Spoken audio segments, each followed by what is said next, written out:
რაც მოხდა საშინელება იყო, თუმცა მთავარია რომ ეს ადამიანები დღეს უკვე დასჯილები არიან. აცხადებს გორში პოლიციელების მიერ ნაცემი მოქალაქე. პაპუნა ლოცულაშვილი ითხოვს მისი შემთხვევა სათავისო და პოლიტიკური განცხადებებისთვის არავინ გამოიყენოს. ის დარწმუნებულია რომ მომავალში მსგავსი ქმედებისთვის დაუსჯელი არავინ დარჩება. მომხდარზე 6 პოლიციელია დაკავებული, თუმცა გამოძიება თავად ლოცულაშვილის წინააღმდეგაც მიმდინარეობს. საქართველოს რკინიგზამ ბელარუსისგან შესაძლოა 1500 ახალი სატვირთო ვაგონი შეიძინოს. საქართველოს რკინიგზის ხელმძღვანელობა მინსკში იმყოფებოდა, მათ ამ საკითხზე მოლაპარაკებები ბელარუს კოლეგებთან გამართეს. გავრცელებული ინფორმაციით შეხვედრაზე განიხილეს ახალი პროექტების საქონლის მიწოდება და სატარიფო საკითხები. უკრაინულმა დრონებმა მაისში რუსეთის 18 ნავთობ ობიექტს დაარტყეს, მათ შორისაა მოსკოვის, სარატოვის, ტუაფსესა და ვოლგოგრადის უმსხვილესი საწარმოები.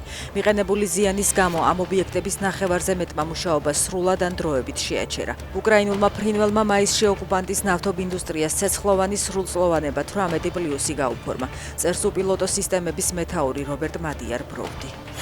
ისრაელის არმიამ სამხრეთ ლიბანში ბოფორტის ციხესიმაგრე და მიმდებარე ტერიტორია დაიკავა. ისრაელის თავდაცვის ძალებში აცხადებენ, რომ ეს არის ჰეზბოლას სამხედრო შესაძლებლობების შესუსტების წინაპირობა. ბოფორტის ქედი იყო ერთ-ერთი ლოკაცია, საიდანაც ჰეზბოლა ისრაელის მიმართულებით რაკეტებსა და ჭურვებს უშვებდა.